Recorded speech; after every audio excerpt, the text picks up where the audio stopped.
रामपुर का वासी हूँ मैं, लक्ष्मण मेरा नाम, सीधी सादी बोली। मादक संगीत पर थिरकती बॉलीवुड फिल्मों की इस खूबसूरत कैबरे डांसर को आज कम ही लोग ही पहचानते होंगे, लेकिन 60 और 70 के दशक में एक दौर ऐसा भी था जब लोग इनकी शोख अदाओं और डांसिंग स्टेप्स के दीवाने हो गए थे।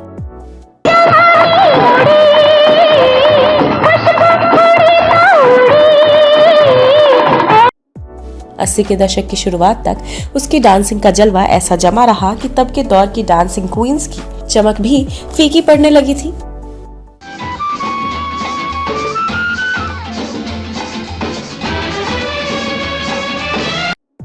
लेकिन ऐसा क्या हुआ कि अचानक उन्हें अपनी अदाकारी छोड़कर फिल्मों से संन्यास ले लेना पड़ा।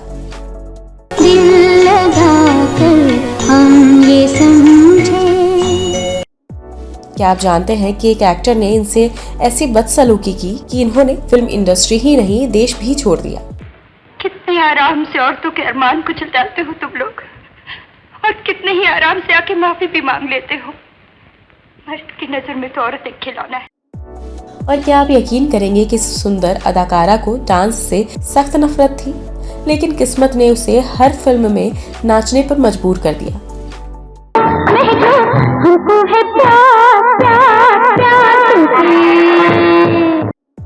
जानेंगे और भी बहुत कुछ, बस बने रहिए इस वीडियो के अंत तक।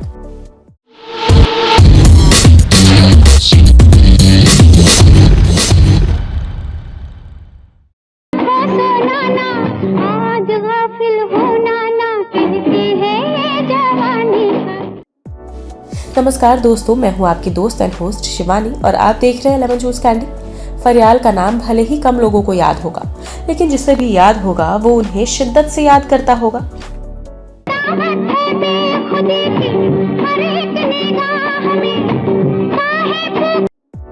वो बला की खूबसूरत थी और जब संगीत की धुन पर उनके अंग थिरकते थे तो मानो देखने वालों के भी बदन पर चींटियां रेंगने लगती थी।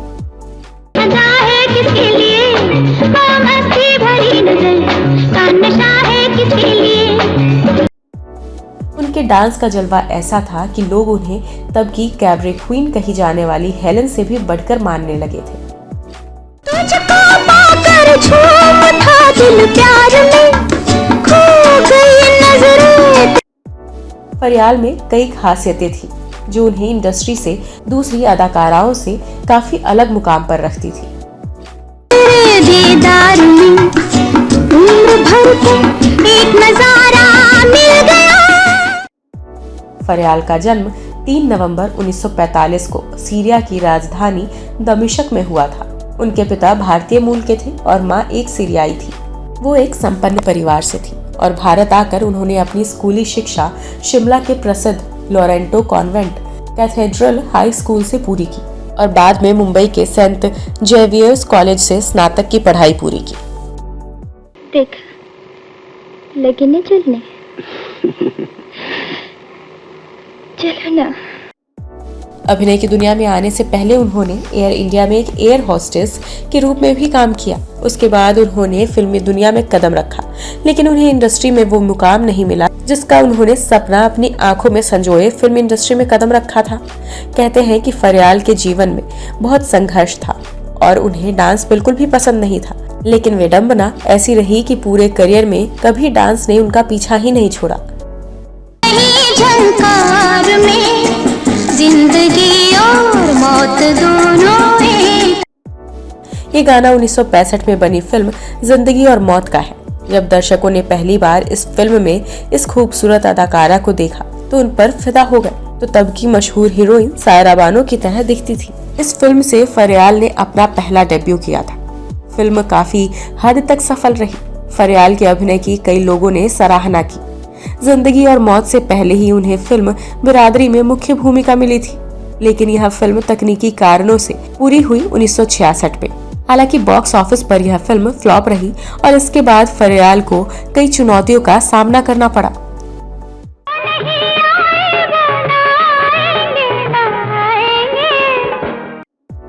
अगला साल यानी 1967 फरियाल के लिए उम्मीद की एक नई रोशनी लेकर आया। उन्हें इस साल भारत में बनी एक अंतर्राष्ट्रीय टीवी सीरीज माया के एक एपिसोड से जुड़ने का मौका मिला।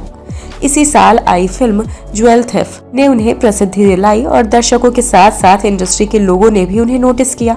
फिल्म में कैबरे डांसर के रूप में उन्होंने अपने प्रशंसक के साथ साथ निर्देशकों का भी दिल जीत लिया था। जो कल की है बची बाकी। लेकिन ये प्रसिद्धि ही उनकी परेशानी का सबब बन गया। वो कैबरे डांसर के तौर पर मशहूर हो गई और उन्हें जितने भी रोल ऑफर हुए वो आइटम नंबर या वैम्प के ही थे। इश्क कहते हैं किसे आशिकी क्या। 60 और 70 के दशक में वो भारतीय सिनेमा जगत की कैबरे क्वीन यानी हेलन के साम्राज्य में भी सेंध लगा रही थी। मेरा प्यार ले लो सारे बहार। उन्होंने 1968 में आई फिल्म फरेब में एक अच्छा किरदार निभाया। 1969 में आई फिल्म कामसूत्र में भी डांसिंग सीन में एक छोटा सा रोल मिला। 1970 का साल फरियाल के लिए सफलता का साल था। इस साल उन्होंने 7 फिल्मों में अपना जलवा बिखेरा, जिनमें मंगू दादा, दो ठग, सच्चा झूठा, पुष्पांजलि आदि शामिल थे।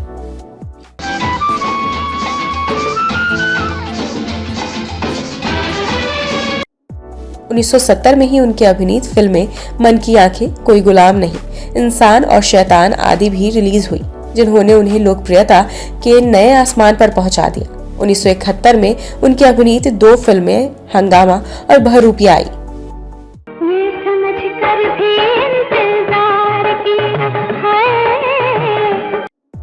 सन 1972 उनके लिए एक बार फिर खुशियों की सौगात लेकर आया।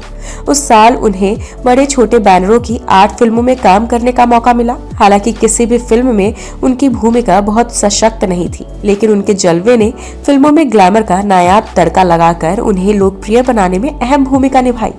रामपुर का लक्ष्मण, अपराध, शरारत और रानी मेरा नाम इस साल रिलीज हुई कुछ अहम फिल्में थी।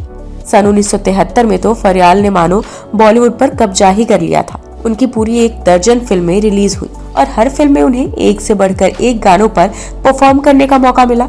इस साल आई उनकी फिल्मों में बनारसी बाबू, टैक्सी ड्राइवर, नफरत, खून खून, हम सब चोर हैं और धर्मा प्रमुख थी। अगले साल यानी 1974 में उनकी अभिनीत 4 फिल्में आई, जो थी गंगा, मनोरंजन, द चीट और हवस। सन 1975 में उनकी 7 फिल्में आई, जिनमें एक तमिल भाषा की एडुपा काई पिल्लई भी थी। इस साल आई उनकी फिल्मों में कुछ बेहद लोकप्रिय हुई तो कुछ कम प्रमुख फिल्में रही दो ठग, धर्मात्मा और दफा 302 IPC।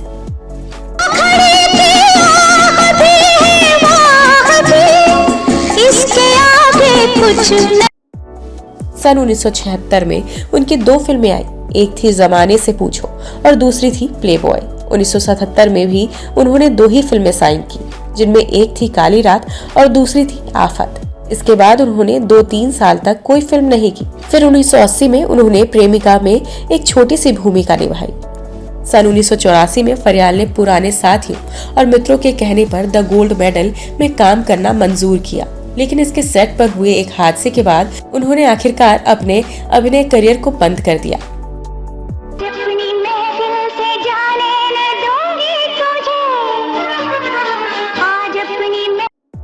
दरअसल हुआ यूं कि डायरेक्टर रविकांत नागायच की फिल्म द गोल्ड मेडल में बड़े बड़े कलाकार काम कर रहे थे, जैसे जितेंद्र, धर्मेंद्र, प्रेमनाथ और शत्रुघ्न सिन्हा।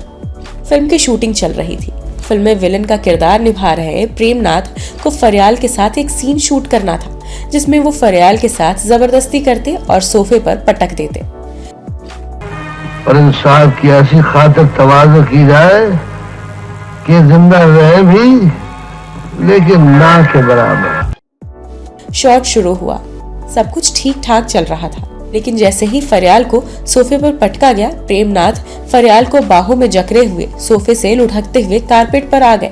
फरियाल को प्रेमनाथ की हरकत नागवार गुजरी, क्योंकि डायरेक्टर ने जो सीन समझाया था उसमें इस तरह की किसी भी सिचुएशन का जिक्र नहीं था। 1-2 मिनट गुजर गए, कट नहीं हुआ। आसपास के लोग भी ये नजारा देखकर चुटकियां लेने लगे। तब फरियाल ने गुस्से से झुनझुना कर कहा, क्या कोई कुछ कहेगा, और झटके से प्रेमनाथ को अलग कर दिया। शेरा साहब तुमसे बहुत खुश है। एक तुम हो जिसने भरी भीड़ में अपना काम कर दिखाया, और एक ये है जिसे हमारे घर आकर दुश्मन तमाचा मार गया और ताला लगा। इस घटने के बाद फरियाल बहुत डर गई थी, मगर फिल्म के डायरेक्टर रविकांत नागायच को इससे कोई फर्क नहीं पड़ा। लेकिन फरियाल ने फिल्म द गोल्ड मेडल में काम करने से मना कर दिया।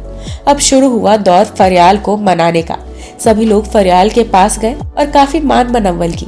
किसी तरह फिल्म की शूटिंग पूरी हुई। फिल्म तो कंप्लीट हुई, लेकिन ये फिल्म फरियाल के करियर की लास्ट साबित हुई, क्योंकि प्रेमनाथ के हादसे से आहत फरियाल ने बॉलीवुड को अलविदा कह दिया। औरत तो शायद मर्दों की बातें सुनने के लिए पैदा हुई है। भगवान ने हमें जबान दी, मगर चलाने का हुक्म नहीं दिया। कहते हैं कि फरियाल ने इस फिल्म के बाद ही अपना करियर खत्म कर दिया था और अपने लॉन्ग टाइम बॉयफ्रेंड से शादी कर ली और वह इजराइल में सेटल हो गई। फरियाल ने एक इंटरव्यू में बताया था कि उन्होंने कभी डांस नहीं सीखा और ना ही कभी डांस पसंद ही आया, लेकिन ज्वेल थेफ्ट के बाद किसी तरह उन्हें उन भूमिका को निभाने के लिए मजबूर होना पड़ा। तुम क्या करोगे वहाँ? तुम्हारे साथ तो रहा करूंगा। वो कैबरे डांसर नहीं बनना चाहती थी, लेकिन वक्त के हाथों मजबूर होकर उन्हें ऐसा करना पड़ा। करियर को बर्बाद होने से बचाने के लिए उन्होंने वो भी किया। उम्मीद है आपको हमारी ये वीडियो जरूर पसंद आई होगी।